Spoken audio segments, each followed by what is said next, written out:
The former New York Giants quarterback Daniel Jones broke his silence after his devastating exit, calling the experience tough, but refusing to let critics define his legacy. What happened next changed everything for Jones and the Indianapolis Colts quarterback battle. September 10th, 2023 marked the beginning of the end for Daniel Jones in New York. The quarterback had signed a 4-year, $160 million contract just 7 months earlier. The Giants faithful expected greatness. They got a nightmare instead. The Dallas Cowboys demolished the Giants 40-0 at home. Jones faced pressure on 23 dropbacks and absorbed 7 brutal sacks. His protection crumbled when left tackle Andrew Thomas injured his hamstring and didn't return until the second half of the season. The $160 million investment looked catastrophic from day one. The deterioration accelerated rapidly. Jones won only 3 of his next 16 starts after that mega deal. He threw 10 touchdown passes against 13 interceptions. The statistics painted a devastating picture of a quarterback in free fall. Week 4 brought more humiliation. Jones faced the Seattle Seahawks on Monday Night Football at MetLife Stadium. The national audience watched him get sacked 10 times and throw a pick-6 in another blowout loss. The Giants' offense had become unwatchable. Jones hurt his neck the following week against the Miami Dolphins. He returned 4 weeks later, but lasted just 1 quarter against the Las Vegas Raiders. His ACL tore in his right knee, ending his season and any realistic hope of success in New York. Probably part of it was injuries, Tommy DeVito said. Last year, but Jones got dinged up a bunch during the games, probably wasn't fully healthy at all times, but was still going out there and giving it his all. The 2024 season brought new problems. Jones struggled with accuracy from the start of training camp. He consistently underthrew deep balls during summer practices. When he tried to self-correct by overthrowing, it revealed the internal battle he faced after knee surgery and 2 neck injuries. Multiple players told ESPN that Jones's relationship with coach Brian Daboll appeared different. One player described it as weird at times. The tension reached a breaking point during the Giants game against the Carolina Panthers in Germany. Daboll called for a flea flicker on 3rd and 1. 2 receivers ran wide open. Jones failed to throw the football. Daboll exploded, running up the sideline and yelling. He collided with open receiver Wan'Dale Robinson and slapped his hand. Giants players watched the missed opportunity on their phones in the locker room after the game. Jones reached his breaking point during a 5-game losing streak. His QBR dropped to a career-worst 46.5. The Giants benched him in favor of 3rd-stringer Tommy DeVito over 2nd-stringer Drew Lock. Jones spent Thursday's practice working with the scout team, even lining up at safety during walkthrough drills. The next day, Jones delivered his bombshell response. He walked into owner John Mara's office and requested his release. The conversation marked the end of a $160 million disaster. Daniel came to see me this morning and asked if we would release him, Mara said. We mutually agreed that would be best for him and for the team. Daniel has been a great representative of our organization, first class in every way. Jones addressed the media with remarkable composure. Of course, this season has been disappointing for all, and of course, I wish I could have done more, he said. I'm 100% accountable for my part. I did not play well enough, consistently enough to help the team get the results. He called the Giants' exit tough, but refused to take it personally. The response showed maturity that impressed league observers. Jones acknowledged the professional disappointment while emphasizing growth over frustration. The Giants absorbed massive financial consequences. They took on $47.1 million in dead salary cap space for 2024 and $22.2 million for 2025. The organization paid out Jones's entire $35.5 million salary despite his release. The move freed up $19.4 million in salary cap space for the following season. Jones's 6-year tenure in New York ended with a 22-44-1 record. He threw 70 career touchdown passes and 47 interceptions. He fumbled 26 times and absorbed 208 sacks in 70 games. The statistics reflected one of the most disappointing first-round quarterback careers in recent memory. Playing in New York didn't help. Wide receiver Darius Slayton said, "The media pressure is so immense on the coach and the players, it's eventually going to deteriorate." The Indianapolis Colts faced their own quarterback crisis. Anthony Richardson, the 4th overall pick in 2023, had played just 15 games across 2 NFL seasons. Injuries plagued his young career from the start. Richardson's 2024 performance raised serious concerns. He completed 47.7% of his passes for 1,814 yards. He threw 8 touchdowns against 12 interceptions. His passer rating of 61.6 and QBR of 47.4 ranked among the worst in the league. The Colts signed Jones to a 1-year, $14 million contract on March 13, 2025. The deal provided Jones with a legitimate opportunity to restart his career. Richardson's latest injury opened the door even wider. Richardson aggravated his surgically repaired AC joint during a May 29th workout. The injury forced the Colts to shut him down for the remainder of spring practices. Coach Shane Steichen provided no clear timeline for Richardson's return. Anthony sustained an injury in his throwing shoulder, Steichen said. Felt some pain in it. Doctors, trainers checked it out. He's got some aggravation in his AC joint, so we're going to sit him out this week. The team described Richardson's situation as resulting from stress over time, rather than contact or collision. Richardson initially injured his right shoulder in Week 5 of his rookie year, requiring season-ending surgery. Richardson projected optimism about his recovery. "I'm all good, not really even a bump in the road," he told CBS Sports' Zach Goodall. "I feel like I tripped, I fell, just got back up and hit the ground running again." Richardson's absence allowed Jones to take all first-team repetitions during spring workouts. The Athletic's James Boyd reported that Jones has already taken a significant lead in what was supposed to be a wide-open quarterback competition.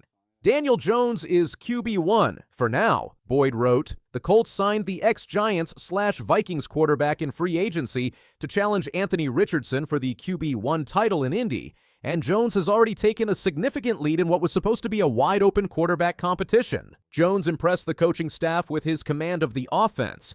Colts insiders viewed him as a steadying presence and noted his strong grasp of the playbook during early practices. His 70 NFL starts provided valuable experience that Richardson lacked.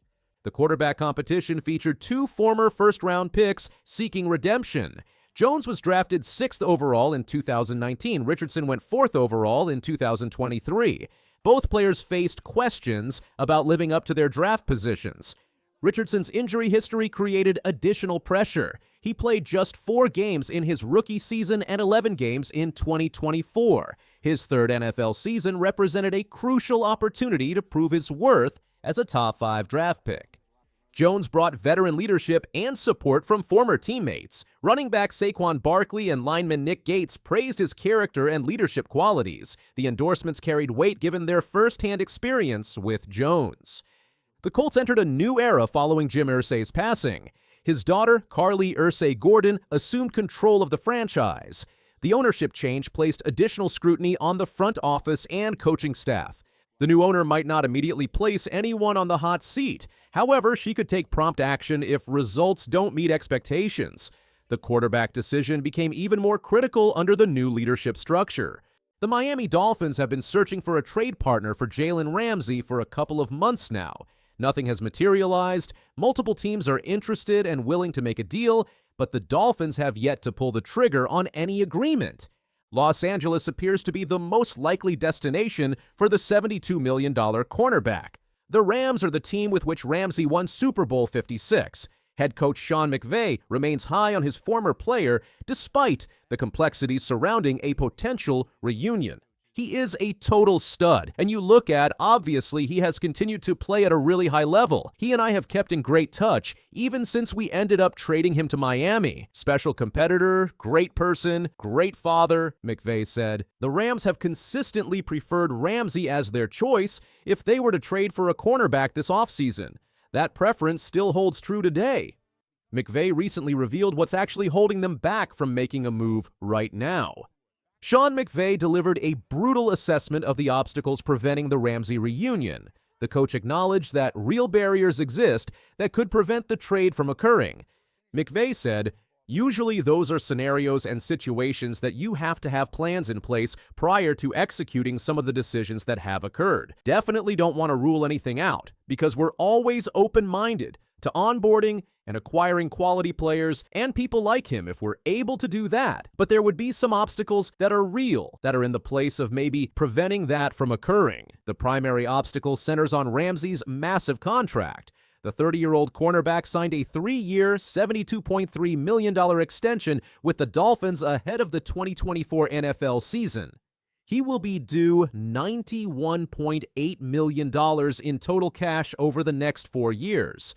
McVay addressed the salary cap implications directly. He said, "What is his salary? And are we able to take that on just based on our current situation when you onboard a player that's earned the right to be paid where he's at?" Those are things that you're usually planning months in advance, and obviously it was unforeseen that he would become available. Ramsey carries a reasonable cap hit of just under $16.7 million in 2025. The Rams could absorb that into their current $21.9 million in salary cap space easily enough. The real problem emerges in the following years. In each of the ensuing 3 seasons, Ramsey will carry a cap charge of at least $25 million. This makes him a high-cost acquisition, especially when a team must surrender draft capital to acquire him. Teams have been spooked by the $24 million guaranteed in his contract, according to ESPN's Jeremy Fowler. McVay outlined multiple layers of complications beyond the financial aspects. The Dolphins' demands in trade negotiations remain unclear, creating additional uncertainty for potential suitors. McVay stated, "And if you do execute a trade, what are they looking for in return? Is there a conversation to be had in terms of a portion of that contract that they pay? Are they interested in players or draft capital?" So there's a lot of layers to that. The coach emphasized that trade negotiations involve numerous parameters that must align. He acknowledged there are a lot of layers and a lot of parameters that would need to take place for the Rams to complete a deal. The Dolphins can save approximately $10 million on their salary cap if they trade Ramsey. That creates motivation for Miami to find a trade partner. However, the $24 million guaranteed money represents the major obstacle for acquiring teams. Miami has the option to retain some of Ramsey's salary to help complete a trade with the Rams. If the Dolphins retain a portion of Ramsey's salary, it would make trading for him much more affordable for Los Angeles. The question remains whether Miami is willing to do so. Ramsey didn't become available until the middle of April when Dolphins GM Chris Grier confirmed the team's intent to part ways with the veteran cornerback. That timing created problems for teams like the Rams, who typically plan major acquisitions months in advance. McVay explained the challenge this created. Those are things that you're usually planning months in advance, and obviously it was unforeseen that he would become available. The unexpected availability threw the Rams off their planned approach. They proceeded with the plans they already had in place before the Dolphins started shopping Ramsey. This timing issue contributed to the lack of movement on the trade front. The Rams made no significant free agency signings to improve their secondary this offseason. They appeared content with their existing cornerback group before Ramsey became available. The late availability of Ramsey created a scenario where the team wasn't financially prepared to absorb his contract. Ramsey enjoyed some of his best seasons during his time with the Rams from 2019 to 2022. The cornerback was a 3-time first-team All-Pro and 7-time Pro Bowler during his career. 6 of those Pro Bowl selections came during his tenure in Los Angeles. He was a first-team All-Pro in both 2020 and 2021 with the Rams. Ramsey made the Pro Bowl every season he played in Los Angeles from 2019 to 22. The 6'1" cornerback won Super Bowl LVI with the Rams to cap the 2021 NFL season. In 9 seasons in the NFL, Ramsey has recorded 534 tackles, 3 sacks, and 24 interceptions in his career with the Jaguars, Rams, and Dolphins. He had 10 interceptions in 56 starts with Los Angeles. The Rams originally acquired Ramsey midway through the 2019 season via a trade with the Jacksonville Jaguars. They surrendered first-round picks in the 2020 and 2021 NFL drafts, as well as a 2021 fourth-round pick, to complete that deal. The Rams plan to proceed with their existing cornerback group if they cannot acquire Ramsey. Darius Williams and Akello Witherspoon are projected to serve as the primary starters. Williams returned as an experienced cornerback, while the team signed Witherspoon to a 1-year contract. The depth chart also includes several players competing for roles. Kobe Durant played plenty in 2024 and returns for another season. The team claimed former first-round pick Emmanuel Forbes off waivers in December. Josh Wallace and the recently re-signed Darian Kendrick will compete for playing time and opportunities to earn snaps in the defensive backfield. Additional players in the cornerback room include Quentin Lake, Cam Curl, Jalen McCullough, and Cam Kinchins. The group provides depth but lacks the elite talent that Ramsey would bring to the position. A reunion with Ramsey could help the Rams compete for an NFC championship and reach the Super Bowl. The team has serious aspirations of becoming legitimate title contenders and cannot afford to leave anything to chance. Despite the obstacles, McVay maintains an open-minded approach to the possibility of acquiring Ramsey. He refuses to completely rule out a potential trade while acknowledging the significant challenges involved. Definitely don't want to rule anything out because we're always open-minded to onboarding and acquiring quality players and people like him if we're able to do that. But there would be some obstacles that are real that are in the place of maybe preventing that from occurring, McVay said. The coach continues to communicate with Ramsey, indicating a strong interest from the Rams despite the complications.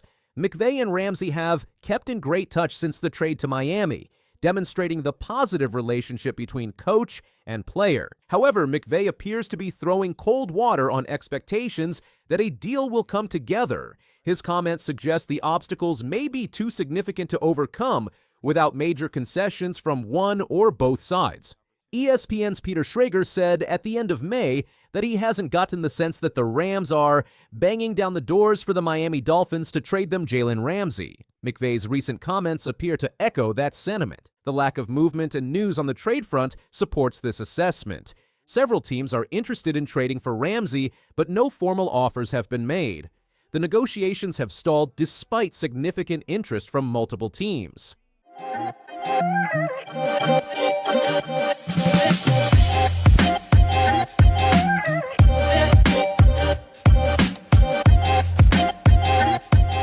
Cleveland Browns rookie shooter Sanders delivered the standout moment of Wednesday's organized team activities. The fifth-round quarterback found wide receiver Caden Davis in a tight window during red zone drills. Joe Reedy of the Associated Press called it the best throw of the day. The Browns posted a highlight of Sanders' scoring pass on their official channels. Sanders zipped a pinpoint pass to Caden Davis in the back of the end zone during a 7-on-7 red zone drill. Social media users debated whether Davis got both feet in before going out of bounds. Hey, you feel me?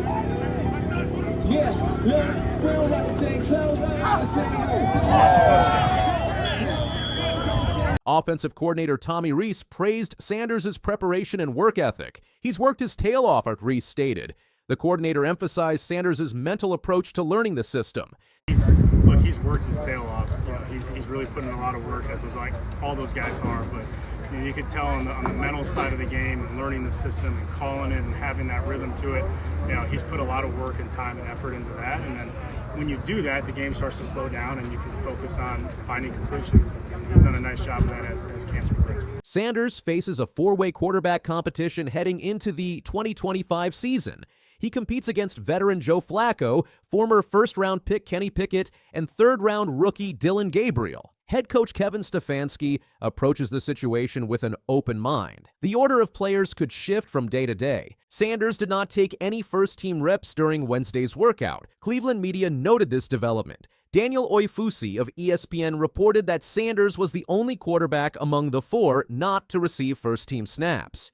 Joe Flacco and Kenny Pickett are the veterans presumably at the top of the depth chart. Dylan Gabriel was drafted in the third round, 2 rounds before Sanders. Sanders took second-team reps at the team's minicamp this past week. He slipped and fell on the first play of his second-team work.